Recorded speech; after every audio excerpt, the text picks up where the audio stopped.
Jan Karen, Miss Fanny's Hat, illustrated by Tony Goff.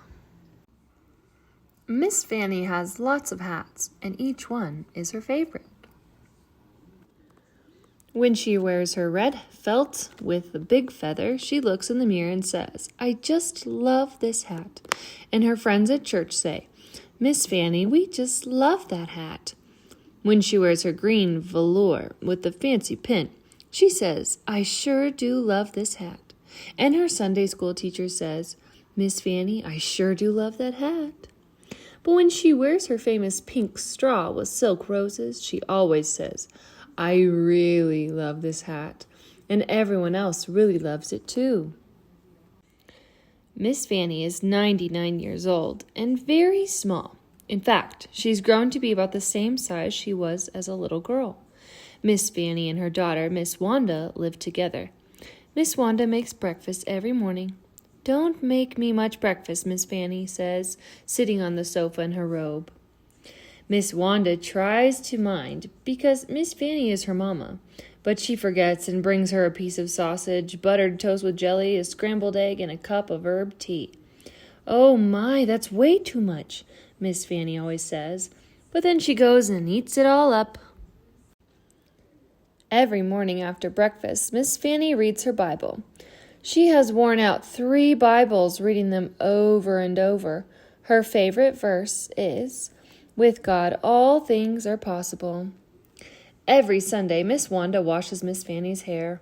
Miss Fanny takes off her robe and stands around in her slip, looking very tiny. Then she gets on a stool and sticks her head in the sink. Miss Wanda runs the warm water and puts the shampoo on her mama's head and scrubs until it lathers up. Then she scrubs some more. "That feels good," says Miss Fanny. After she washes her mama's hair, Miss Wanda rolls it up in tight little curls all over her head. The curlers are real hard to sleep in, but Miss Fanny doesn't care one bit. She knows that when she goes to church the next day, she will look beautiful. On Sunday morning, Miss Fanny puts on a pretty dress and high-heel shoes. She puts on earrings and necklaces and lipstick and blusher and powder. Next, Miss Wanda combs out her mama's hair, which is all nice and soft and gray, like the feathers of a dove. Then finally, after all that fussing with her hair, she goes and hides it under a hat. Miss Fanny has 3 black hats, 2 red hats, 1 green hat, 2 white hats, 2 navy hats, 3 beige hats, 1 brown hat, and the famous pink straw with roses. Because she never wears the same one twice in a row, some people think she has a whole closet full of hats, which, of course, she does. One Sunday, Miss Fanny's handsome young preacher came up to her and said, "Miss Fanny, would you kindly give us one of your beautiful hats? It'll go in the auction to fix up the church in time for Easter." That same day, Miss Wanda helped her mama get out her hats and put them on the bed and the dressing table. Then Miss Fanny closed her bedroom door. "Lord," she said out loud, "I'd appreciate it if you would help me make the best choice." She always talked to the Lord as if he was right there.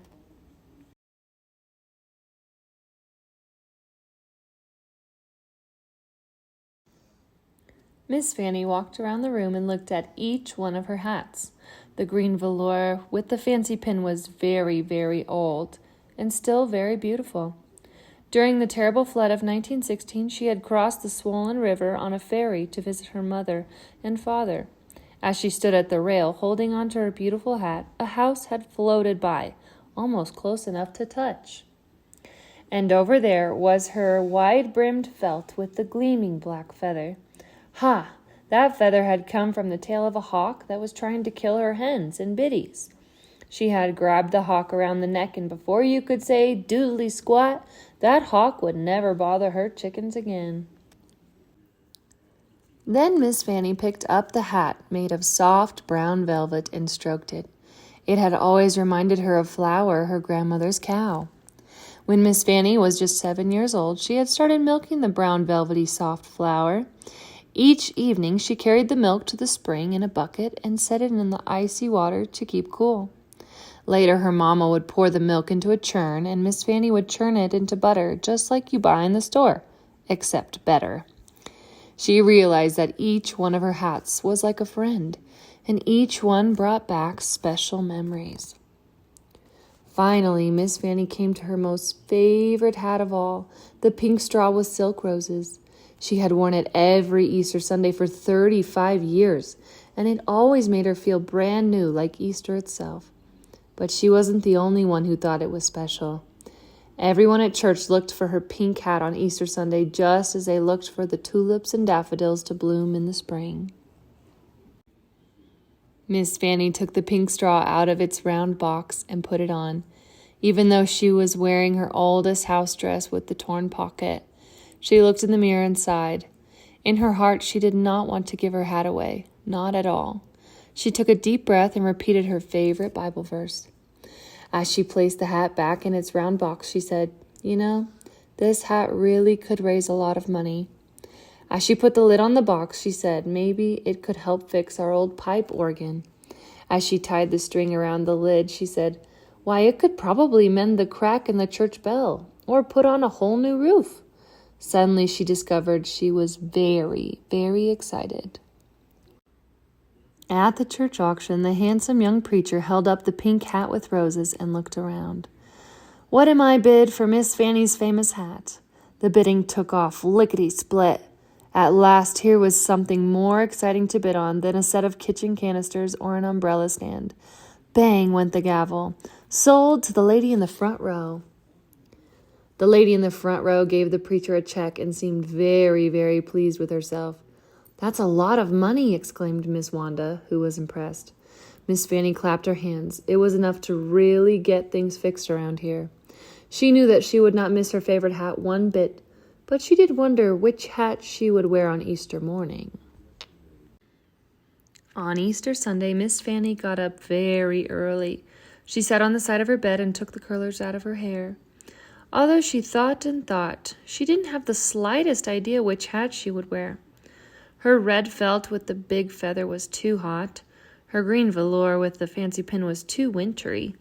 And there was no use to even think about the pink straw, which, of course, would have been just right. When it was time to leave for church, Miss Fanny looked beautiful. She was wearing her best dress, which was the color of pale green apples. She was also wearing her best jewelry, her best gloves, and a white corsage. "It's time to go," said Miss Fanny, picking up her cane and taking Miss Wanda's arm. Miss Wanda could not believe her eyes. Her mama was going out the door without wearing any hat at all. When they arrived at church, Miss Fanny couldn't believe her eyes. On either side of the freshly painted church, someone had planted beds of glorious pink roses. Pink roses were also planted along the walkway, under the stained glass windows, and in front of the old fence by the street. "Oh, Mama," said Miss Wanda, "it looks just like your pink hat."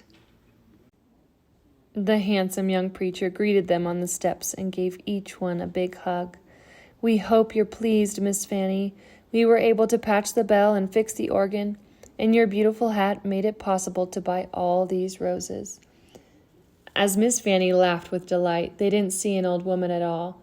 What they saw was a young girl with hair as soft as feathers of a dove. Now when people pass the little white church, they think they're seeing a garden of dazzling pink roses. But what they're really seeing is Miss Fanny's hat, and it will always, always be her favorite. The end.